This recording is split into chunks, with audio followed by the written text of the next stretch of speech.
few weeks coming up for Brexit. Are we going to leave the transition period this year, or is it going to be extended? Well, these negotiations are getting pretty tense, and Michel Barnier was warned that he's not the referee of the Brexit talks, but another player on the pitch. Well, joining me to talk about this is Conservative MP for Halton Price and Howden, former Brexit Secretary, and significantly, given what's planned today, former Shadow Home Secretary, David Davis. Good morning. Good morning. So how do you assess these negotiations? I mean, David, you are a passionate Brexiteer. It seems that David Frost is saying all the right things, but that maybe Michel Barnier has a point, that we've kind of torn up the withdrawal agreement, really, haven't we? Well, we might have to at some point. I mean, but the simple truth is they haven't been obeying those same rules either. I mean, in the political declaration, they said they give us a free trade agreement. I see no sign of that. I think this is in many ways predictable. I mean, my description of the EU's negotiating strategy was slightly different from David Frost's. I think that they either behave in one of two modes. Either they're imperial and try and hand down orders to what they see as inferior negotiating partners, typically people applying to get in, but in our case, applying to get out, or they're incompetent. They just don't come to an outcome. If they're up against somebody they think is an equal, like India or China or whatever, they never get a resolution. That's an outcome of the way they behave, and the way they behave, as Frost has also said, is behaving like the umpire, behaving like they're above the negotiation, that they're the ones deciding the outcome. Well, Monsieur Barnier is very grand, isn't he? I've known Michel since he was a junior minister. He loves to be grand, but the simple truth is, he has a certain style. It's the same style. You will have seen it over. Oh, I know decades. him too. Yeah, Nigel. Oh, I know. But David, for people listening into this, and it's very, very clear that Boris Johnson got elected with a big majority on the Brexit issue. There's no question about that. Yeah. Get Brexit done. Finish the job, basically. But you were part of a government, I mean, all right, you walked away from it, I know, but you were part of a government that explicitly promised us, I think 108 times Mrs May said that we are leaving on the 31st of March. And I keep hearing we're not going to extend the Brexit transition period. Do you believe that Boris Johnson will end the transition period this year, come what may? Yes, absolutely. Nothing else is consistent with David Frost's negotiating stratagem, his tactics.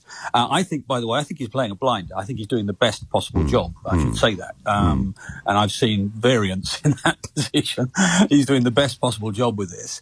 You've got to call their bluff. Eventually, with the European Union, if you don't call their bluff, they'll empty your wallet.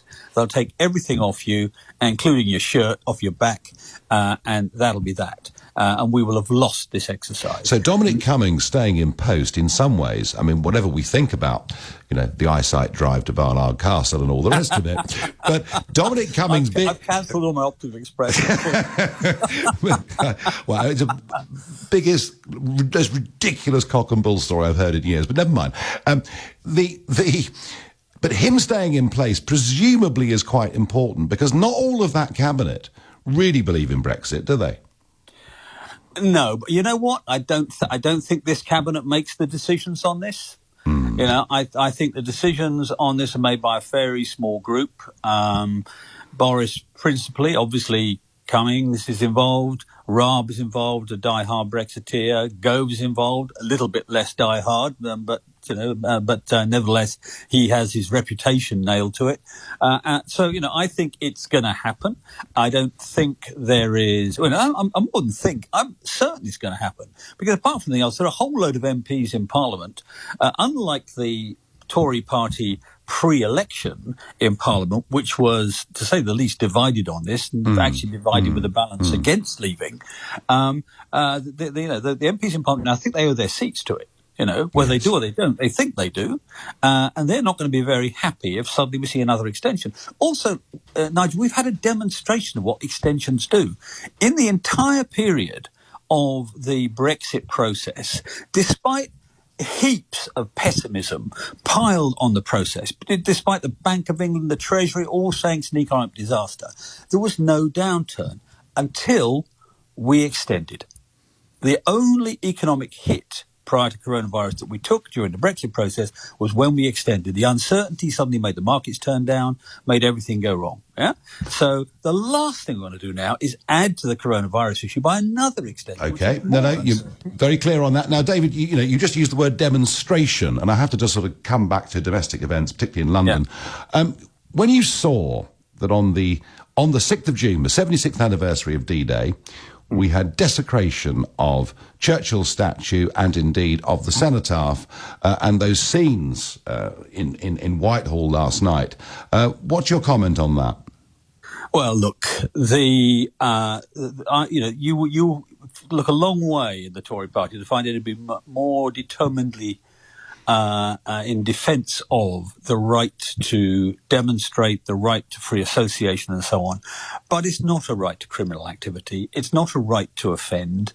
It's not any of those things. And I say to people doing this, grow up. The simple truth is that, the people fought for your right to be free, to free association, to demonstration.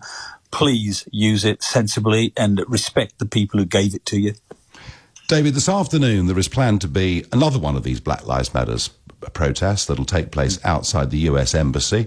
There will be no social distancing. If last Wednesday and yesterday are anything to go by, there'll be more violence, more injuries to police officers. I know you're a civil libertarian at heart and quite a strong one, but should we be allowing this to go ahead this afternoon? Well, I don't think you can ban demonstrations, Nigel. What you have to do is enforce the law.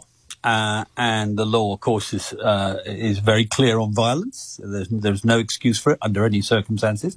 And so the police should and will, I hope, enforce the law if that happens.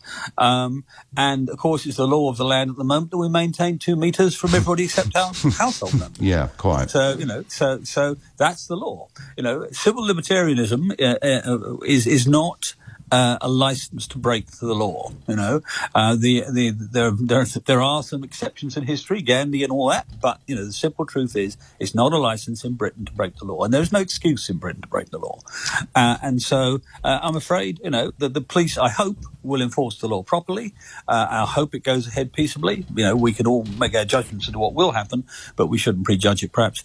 And the police, I hope, will do exactly the right thing, which is fairly simple in this context, in principle anyway, if not in tactics, and that is enforce the law rigorously to the letter from the beginning.